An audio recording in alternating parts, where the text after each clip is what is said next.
Assalamualaikum and good evening to my fellow friends and to our lecturer Madam Salsiah binti Muhammad Ali. We are from Group 3. We present question 5, which is property development. Before we start, let me introduce our group members. Consists of me, Nur Aisyah Wani binti Ibrahim, Azihah Nur Farahin, Najwa Izzati, and Nadira. Let's move to the question.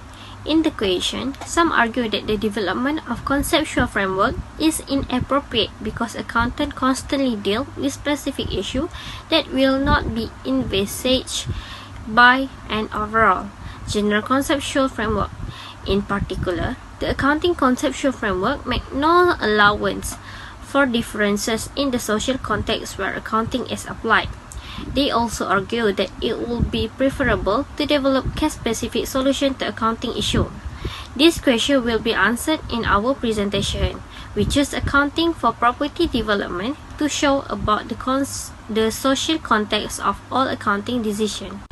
Before we go deeply about property development, let me explain briefly what is the meaning of conceptual framework and the importance in accounting terms. Conceptual framework is a coherent system of interrelated, objective, and fundamental followed in financial accounting and financial reporting. It leads to consistent standard of accounting and prescribe the scope and limitation of the same.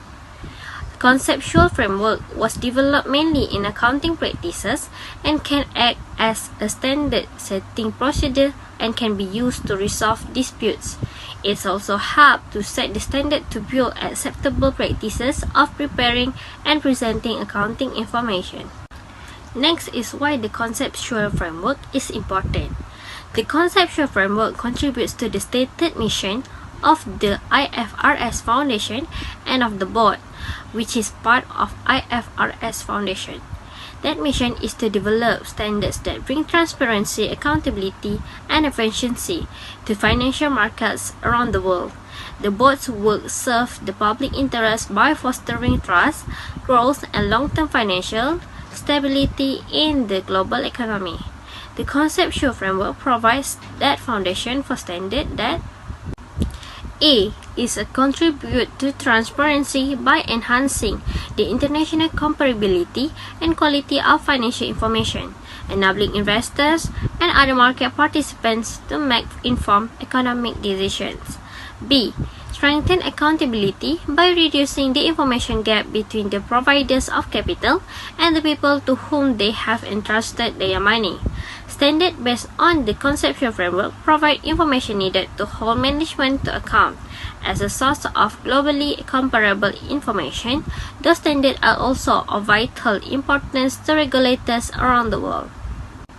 C is contribute to economic efficiency by helping investors to identify opportunities and risks across the world, thus improving capital allocation. For businesses, the use of a single trusted accounting language derived from standards based on the conceptual framework lowers the cost of capital and reduces international reporting costs. Now, I will explain about the definition and the purposes of property development. The following terms are used in this standard with the meaning specified. A project is a cluster of development units erected within a designated geographical area forming a cost-accumulating center. Property development activities are defined as activities involving the necessary steps to plan and construct and comply with the statutory and contractual requirements in the development of land into vacant lots, residential, commercial, and/or industrial building. While the development unit is a unit of residential, commercial, or industrial buildings and vacant lot developed for sale. Relative sale value is the ratio of the estimated current selling price of each individual development unit at the time the evaluation is being carried out, in the final state that it is intended to be sold to that of others to be developed in the development project. Next is the purposes of property development. Property development, as applied in this standard, refer to the business of acquiring land for purposes of A.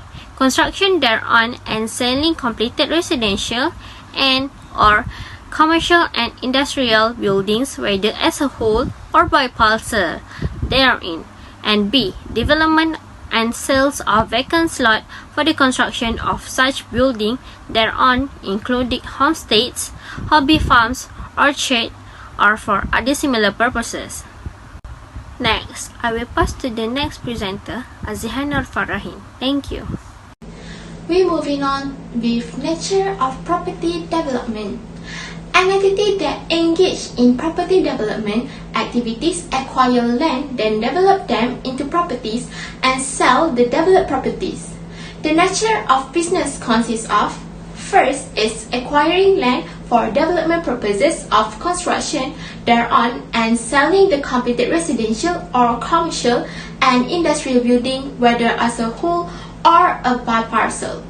Next is acquiring land for purpose of development and sale of vacant lots for the construction. We're moving on to the objective and scope. The primary issues in accounting for property development activities is the allocation of revenue and cost to the accounting period in which the activities perform, and the classification of land held for future development by property development activities.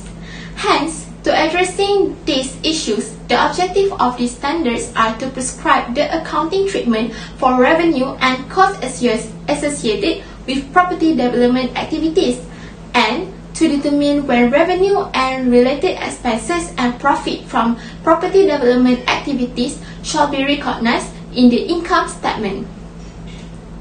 For scope in property development, this standard shall be applied in accounting for property development activities in the financial statement of an entity undertaking property development activities, including those governed by provision of the Housing Development, Control and Licensing Act 1966.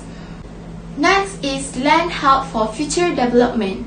It is not unusual for a property development entity to hold large area of land which are in varying stages of development, ranging from land on which there is no development to those which are in an advanced stage of development.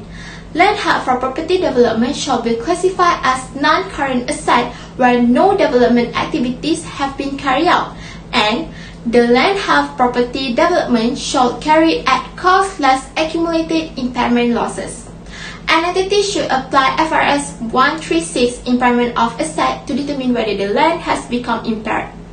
So, what about when the land held for property development can be classified as current asset? The change in the classification of land held for property development to current asset shall be at the point when development activities have commenced and where it can be demonstrated that the development activities can be completed within the normal operating cycle. Next is property development costs. Property development costs shall comprise all costs that are directly attributable to development activities.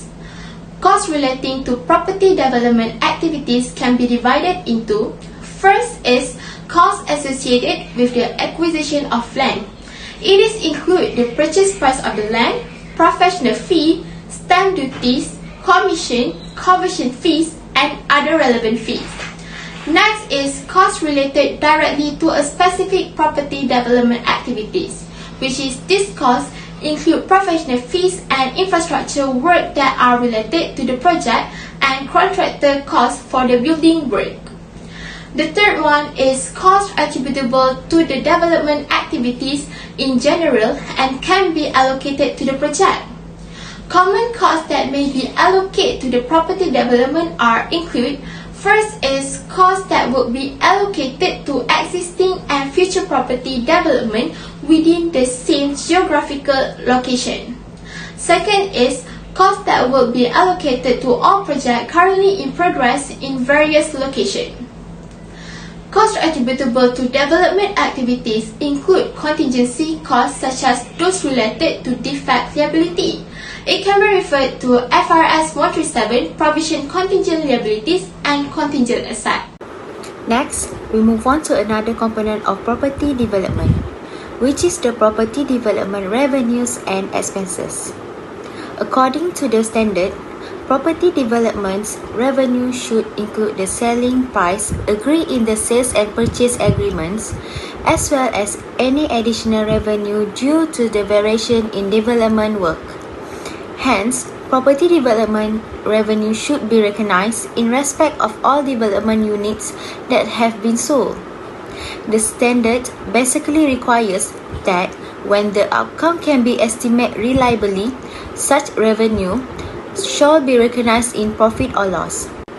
By reference to the stage of completion of the development project.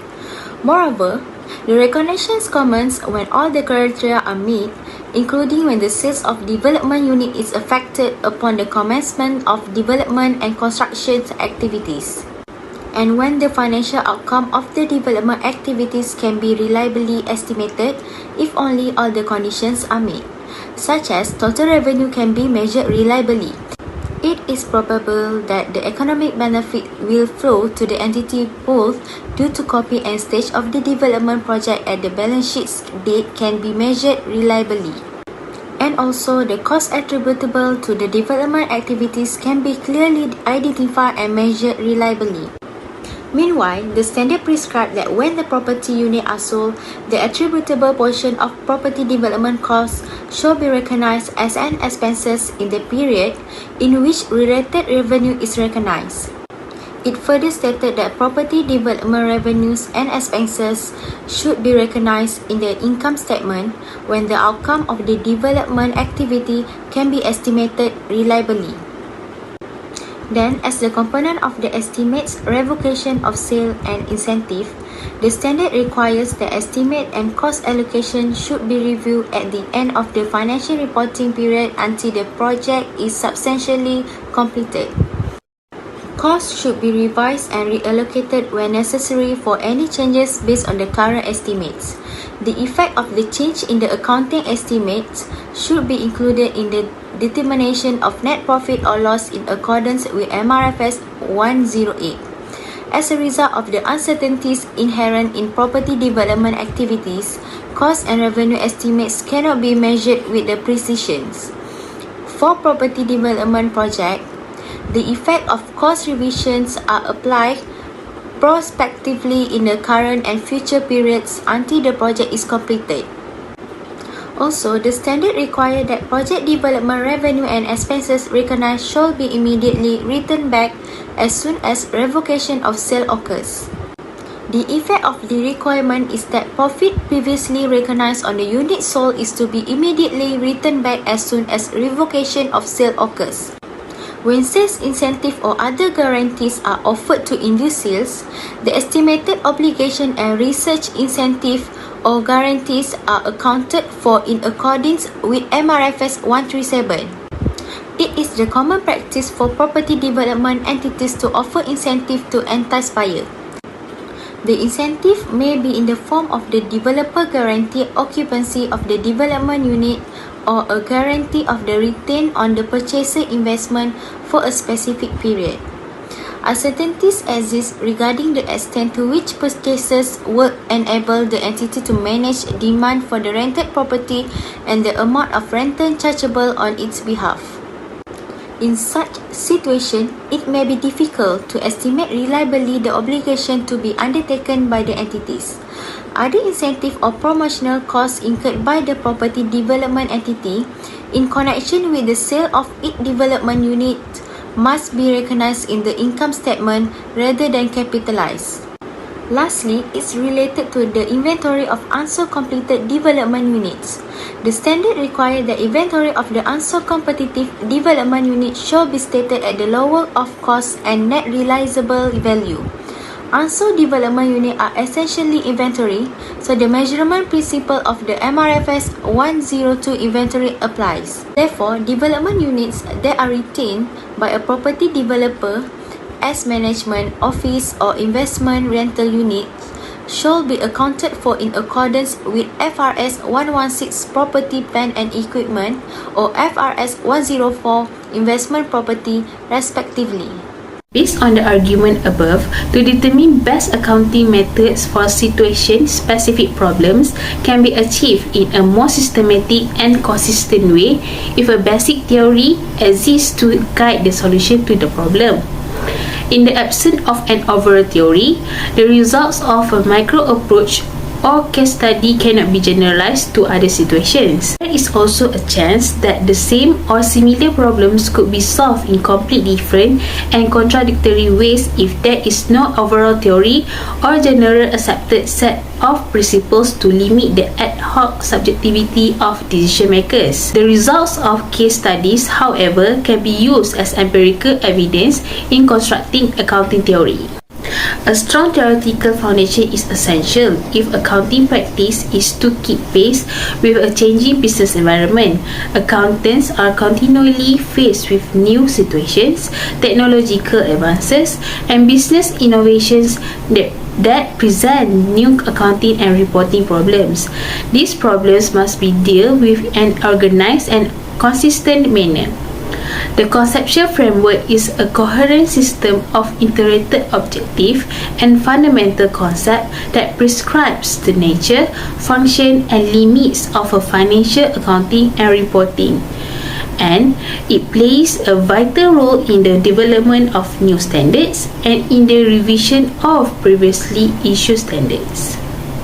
However, some accountants have a question whether a conceptual framework is necessary in order to produce reliable financial statements. If you look at the absence of a conceptual framework, accounting standards were often produced that had a serious defect. For example, they were not consistent with each other, particularly in the rule of prudence versus accruals. Secondly, they were also internally inconsistent, and often the effect of the transaction on the statement of financial position was considered more important than its effect on income statement. After that, standards were produced on a firefighting approach, often reacting to a corporate scandal or failure rather than being proactive in determining best policy. Last but not least, some standard setting bodies were biased in their composition, such as not fairly representative of all users groups, and this influenced the quality and direction of standards. The same theoretical issues were revisited many times in successive standards. For examples, does a transaction give rise to an asset or liability? So why conceptual framework can be helpful for accounting property development? We will describe in terms of MFRS since it have developed by MASB based on the conceptual framework. This conceptual framework assists MASB in development of accounting standards such as MFRS and its review of existing standards. So, on MFRS, it is helpful for property development because it addresses the property development properly as there are specific issues involved. Those the issue include accounting treatment when only one unit sold, which the developer need to estimate the stand-alone price of the property. Secondly, allocation of common costs of different projects, such as direct and a fixed cost to assist in the decision-making process. After that, computation of percentage of completion that used in the revenue and cost of the project can be reasonably estimated. This method can subject to fraudulent activity, which is usually to overestimate the amount of revenue and profit that should be recognized in the financial statement. Last but not least, this conceptual framework helps the MASB in develop standards on how to classify the land before and after development activity is commenced. The replacement of FRS 201 property development activities to MFRS 15, which is revenue from contracts with customers, has caused replacement of all existing revenue recognition guidance such as IFRS, MFRS, and FRS. So now, let's see how the change affect property developers in Malaysia. There are some key areas that have been highlighted. Firstly is capitalization of costs to obtain a contract. Under the current FRS 201, property developers may have developed their own accounting policies.